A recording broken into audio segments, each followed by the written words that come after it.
That's the way I like it. Dance and shout it loud, baby. Booma, booma, yeah. Booma, booma, yeah. That's the way I like it. Dance and shout it loud, baby. Booma, booma, yeah. Booma, booma, yeah.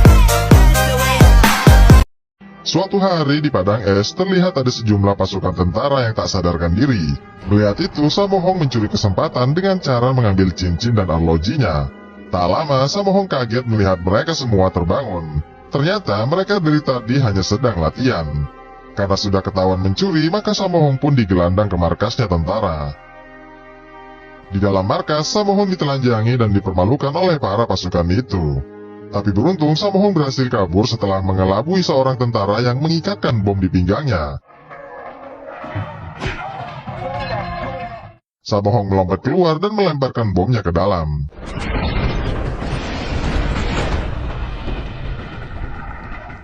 Sialnya, meski berhasil lolos, tak lama kemudian Samohong ditangkap oleh Interpol alias Polisi Internasional bernama Lai Fu. Samohong mohon dilepaskan dan berjanji akan memberi Lai Fu uang yang banyak. Tentu saja Lai Fu menolaknya. Lantas Samohong pun berpura-pura mati. Melihat itu, Lai Fu mendekat demi memastikannya. Saat sudah mendekat, barulah Samohong beraksi.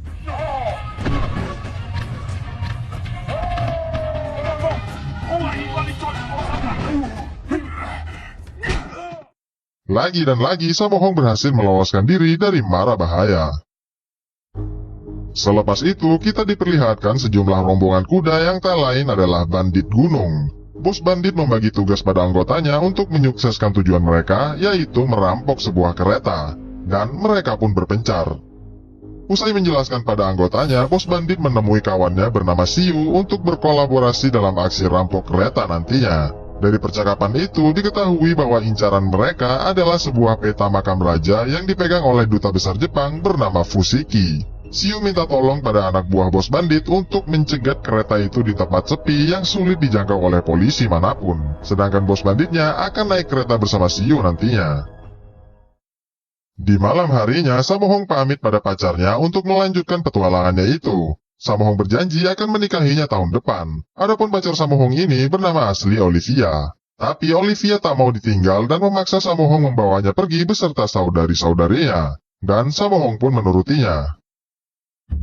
Keesokan harinya, di pemukiman ala-ala koboi Amerika, terlihat seorang kapolsek bernama Eric menyuruh kacungnya untuk membuat sebuah kebakaran. Tujuannya, saat para petugas dan warga sibuk memadamkan api, maka mereka akan merampok sebuah bank. Jadi, selain menjadi polisi, mereka juga nyambi menjadi seorang rampok.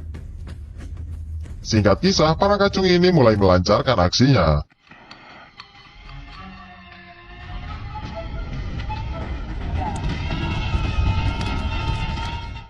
Tak lama, seorang warga berteriak kebakaran.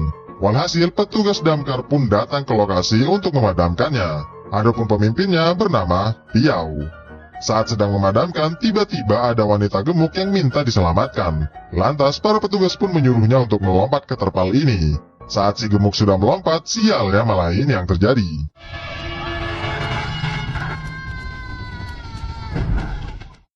Kemudian, Piau masuk ke dalam menyelamatkan gadis buta. Piau membawanya ke atas untuk diserahkan kepada anggotanya yang sudah menyambutnya di luar.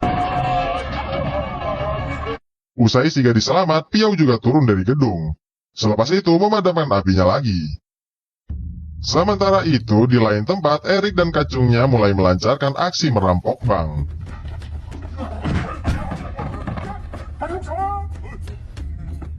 Saat sedang asik merampok, pegawai bank sempat meloloskan diri dan berteriak ke kerumunan. Walhasil, Eric dan kacungnya pun bergegas kabur dari sana. Sialnya, dua di antara mereka yang telat kabur akhirnya kena ciduk warga. Piau kaget karena ternyata rampoknya adalah seorang polisi. Karena sudah ketahuan, polisi itu membocorkan bahwa Kapolsek Eric juga terlibat. Kemudian di tempat pelarian, karena takut ditangkap, maka kacung menyarankan pada Eric agar kabur naik kereta saja dan memulai hidup baru di kota baru. Mendengar itu, Eric pun menyetujuinya.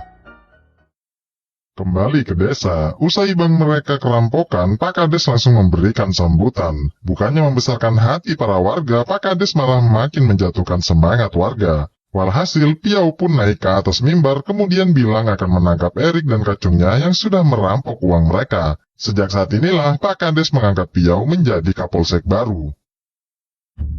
Di lain tempat, masih di hari yang sama, kereta yang hendak dirampok itu terlihat hendak berangkat. Bos bandit dan Siu juga terlihat siap naik kereta. Tak lama, para penumpang pun naik ke kereta juga. Sebelum berangkat, seorang inspektur setempat masuk memeriksa satu kamar penumpang yang ternyata adalah kamarnya Fusiki. Melihat mereka membawa pedang, maka inspektur pun memarahinya. Lantas, salah satu dari mereka bereaksi begini. Melihat itu, inspektur pun mengizinkannya. Usai memeriksa, inspektur kaget melihat keretanya ternyata sudah jalan. Lantas, inspektur minta pada kapten untuk menghentikan keretanya karena dia ingin turun dan bertugas kembali. Tentu saja kapten tak menurutinya. Tapi, karena inspektur maksa sambil marah-marah, maka kapten pun menurutinya. Keesokan harinya, dua polisi yang tertangkap kemarin terlihat hendak kabur dari penjara. Di lain sisi, tibalah rombongan Samohong di desanya Piau. Kemudian, masuklah Samohong dan rombongannya ke tempat penginapan. Tak lama, Pak Kades datang dan menghampiri Samohong. Dari percakapan mereka itu, ternyata mereka saling kenal karena memang dulu Samohong pernah tinggal di sini bersama mendiang ibunya. Tak lama kemudian, Piau datang juga. Piau bilang bahwa warga sudah tidak mau menerima Samohong lagi di sini karena dulu pernah meledakkan tangki saat desa ini sedang kekeringan. Kemudian, Piau hendak menangkapnya. Karena tak ingin ada keributan, maka Pak Kades membela Samohong dan memohon damai pada Piau. Walhasil, Piau pun menurutinya dan meninggalkan mereka. Tapi Piau mengancam akan menangkap Samohong jika berani berulah lagi di sini. Usai kejadian itu, bawahan Piau bernama Sioho mengabarkan pada Piau bahwa Samohong telah membeli semua toko, hotel, dan beberapa gedung di desa ini. Karena mencurigai Samohong, maka Piau menyuruh bawahannya untuk berpatroli 24 jam. Sedangkan Sioho diminta untuk mengawasi Samohong kemanapun dia pergi. Kembali ke kereta, di sebuah kamar terlihat ada dua orang pendekar beserta dua anaknya. Kemudian dua bocah ini terlibat perkelahian kecil. Lantas pendekar tua tak terima dan hendak membalasnya. Tapi tentu saja pendekar satunya mencegah karena memang mereka berdua masih anak-anak. Selepas itu kereta ini melewati terowongan. Pendekar muda bingung siapa yang memukulnya. Sedangkan pendekar tua bersikap biasa saja. Tak lama kereta ini melewati terowongan lagi. Kini pendekar tua yang bonyok. Sedangkan pendekar muda berpura-pura tak tahu. Lalu kereta ini melewati terowongan lagi. Ternyata memang mereka berdualah yang saling memukul. Pertarungan usai saat kapten masuk mengingatkan jam makan siang pada penumpang. Kembali ke Erik. Erik terlihat sedang main kuda-kudaan bersama kacungnya. Lalu tiba-tiba saja mereka jatuh. Lantas Erik memarahi kacungnya itu. Kesal telah dimarahi, maka kacungnya berdoa agar kudanya Erik mati tertabrak kereta, kemudian dagingnya berhamburan kemana-mana. Mendengar itu, Erik ngomel dan menyuruhnya untuk meludah karena itu pamali. Dan kacung pun menurutinya.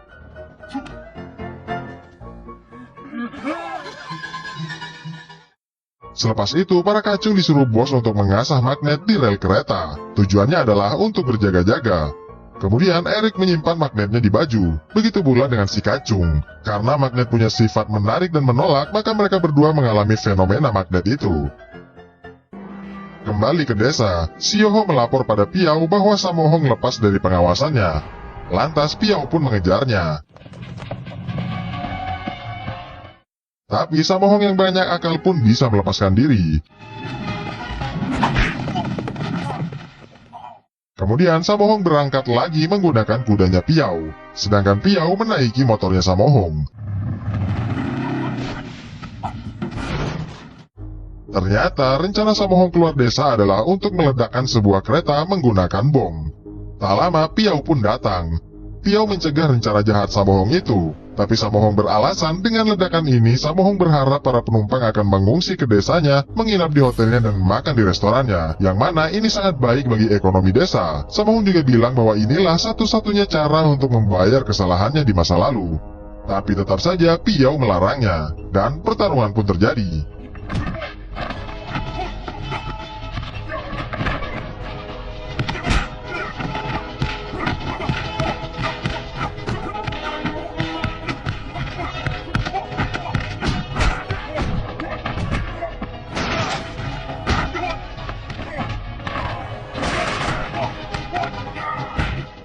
Pada akhirnya, Piaulah yang kalah. Kembali ke kereta, Siu dan bos rampok mulai membagikan tugas, karena kereta ini akan segera tiba di tempat sepi. Di lain sisi ada seorang suami bernama Hon. Hon izin ke toilet pada istrinya. Ternyata si Hon berbohong. Si Hon hanya ingin bertemu dengan selingkuhannya. Agar tak ketahuan, maka si Hon lewat atas kereta. Kembali ke Erik, melihat keretanya datang, maka Erik dan Kacung pun menghampirinya dengan kudanya. Setelah Erik sukses meraih keretanya, kini giliran si Kacung. Sialnya, talinya Kacung malah mengait ke kepalanya si Hong yang baru saja main serong. Walhasil, Kacung pun jatuh. Sementara itu, para Kacung yang lain mengaitkan gerobaknya ke kereta. Kembali ke Samohong, dia terlihat sudah siap meledakkan bomnya. Ternyata di tempat yang sama, dua napi tadi berhasil kabur dari penjara. Adapun tujuannya ke sana adalah untuk melindaskan borgol tangannya dengan kereta. Saat kereta sudah mendekat, Samohong meledakkan bomnya. Walhasil, rencana semua orang di sana pun jadi kacau.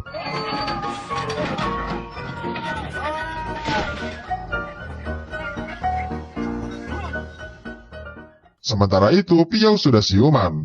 Melihat ada Erik di sana, Piau dan bawahannya pun bergegas meringkus Erik dan Kacungnya. Kemudian Samohong menyambut para penumpang untuk mengajaknya pergi ke desanya. Dan mereka pun mengikuti Samohong. Sementara itu, karena gagal membegal, maka Siu menyusun ulang rencananya. Siu meminta bos bandit untuk menyuruh pasukannya datang ke desa ini. Kemudian mereka juga ikut ke desanya Samohong. Singkat kisah, tibalah mereka semua di hotelnya Samohong. Di ruangannya, Samohong bercerita bahwa Piau selalu menghalanginya. Lantas, Olivia pun bilang akan mengatasi polisi tengik itu.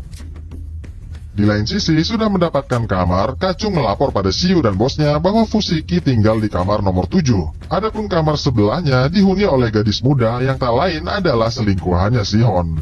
Lantas, Siu menyusun rencana agar bisa memakai kamar itu. Lalu menyuruh Kacung lain untuk terus mengintainya dari atap. Sementara itu, Si Hon bilang mau izin mandi duluan pada istrinya. Ternyata Si Hong berbohong lagi dan hanya ingin menemui selingkuhannya. Kembali ke Siu serta Kacungnya mendatangi kamar selingkuhannya Si Hong dan membiusnya. Kemudian mereka menyembunyikannya. Lepas itu, Siu dan bos rampok mulai menguping Fusiki melalui dinding.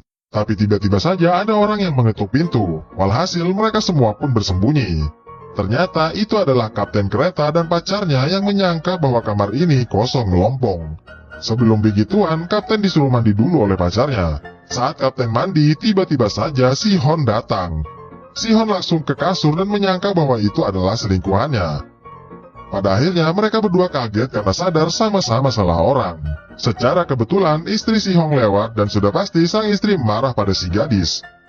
Kekacauan pun makin menjadi saat kapten keluar dari kamar mandi diikuti dengan selingkuhannya Si Hon.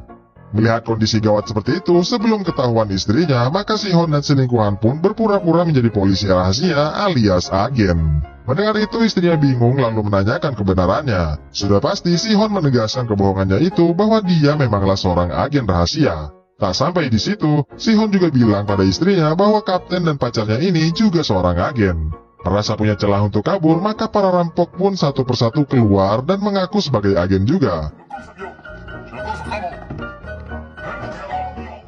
Si Hon kaget bukan kepalang melihat orang-orang asing ini berada di kamar selingkuhannya.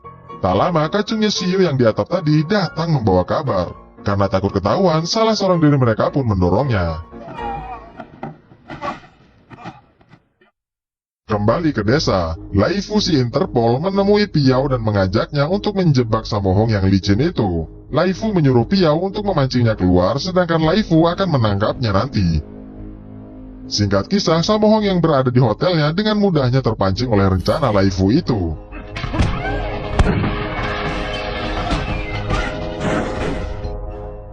Dan Samohong pun dipenjara. Di malam harinya, Olivia dan saudari-saudarinya memohon pada petugas lapas untuk mengizinkan Olivia bergaul dengan Samohong. Sebagai gantinya, saudari-saudari Olivia bersedia digauli oleh para petugas. Dengan senang hati, petugas pun menurutinya. Lalu dibawalah Olivia ke selnya Samohong. Saat pintu sudah terbuka, langsung saja Olivia menendangnya. Dan Samohong pun sukses meloloskan diri. Sementara itu, Olivia dan saudari-saudarinya dijebloskan ke dalam penjara. Masih di malam yang sama, tibalah segerombolan bandit gunung ke desanya Samohong. Mereka masuk ke dalam hotel, dan bos bandit langsung memberikan perintah. Walhasil, para bandit pun menyerbu kamarnya Fusiki.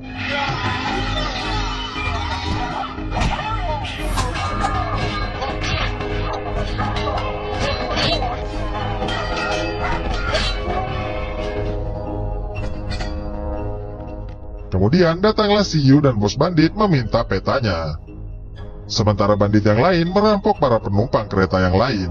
Tak hanya itu, para warga juga dihajarnya, bahkan Piao dan Laifu juga berhasil diringkus.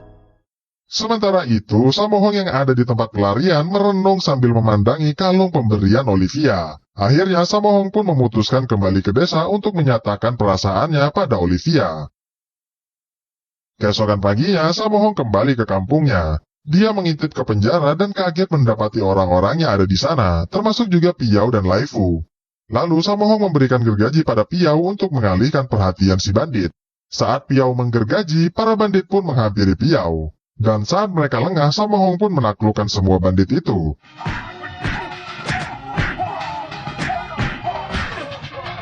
Kemudian membebaskan mereka semua. Setelah bebas, melihat bandit merampok harta warga desa, Samohong menyusun rencana dan membagikan tugas pada teman-temannya. Kemudian rencana pun dimulai. Mula-mula Erik dan kawan-kawan mengalihkan perhatian, lantas para bandit pun mengejarnya. Lepas itu datanglah Samohong dan Laifu membawa mesin gun.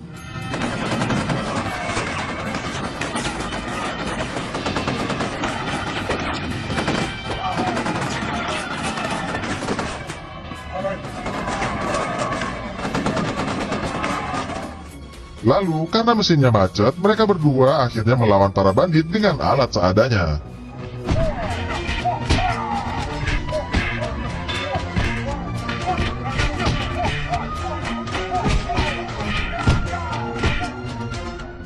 Sementara Piao bertugas melepaskan para penumpang yang disandera. Melihat para penumpang kabur, lantas para bandit pun menyerang mereka kembali. Namun, Piao dan kawan-kawan tak membiarkannya.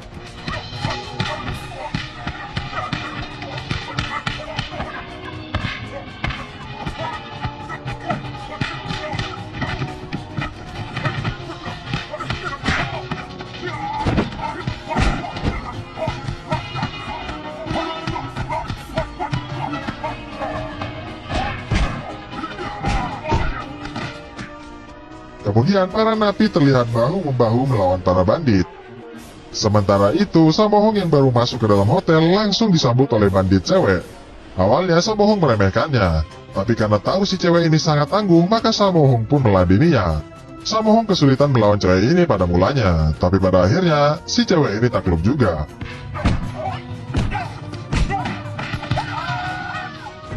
Lepas itu Samohong malah mengomelinya layaknya anak kecil. Di lain tempat, Fusiki dan rekannya berniat merebut petanya kembali.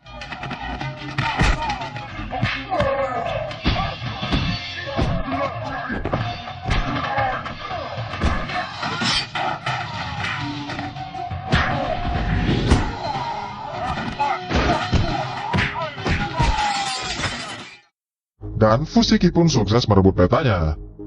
Usai merebut peta dan hendak pergi, Piao menahan mereka karena sesungguhnya peta itu adalah milik warga Cina. Mendengar itu, Fusiki pun bertarung melawan mereka sendirian.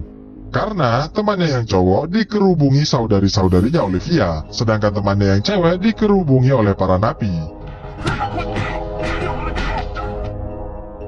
Pada akhirnya peta itu berhasil direbut juga, dan Fusiki pun meninggalkan mereka. Kapolsek Piao menyuruh Laifu mengembalikan peta ini ke Shanghai. Laifu girang karena dia pasti akan mendapat imbalan yang besar. Saking girangnya, Laifu tak jadi menangkap Samohong. Film berakhir dengan adegan Samohong bergandengan dengan Olivia, sedangkan keempat saudarinya menggandeng Piao. Ya, itulah tadi akhir dari rangkuman film The Millionaire's Express. Bagaimana menurut juragan film ini? Seru nggak? Beritahu saya di kolom komentar ya, nanti saya baca kok. Kalian yang sudah menonton video kali ini jangan lupa klik tombol subscribe guys, karena subscribe itu bayar guys. Dan jangan lupa bantu share, like, and comment guys, biar saya semangat buat konten-konten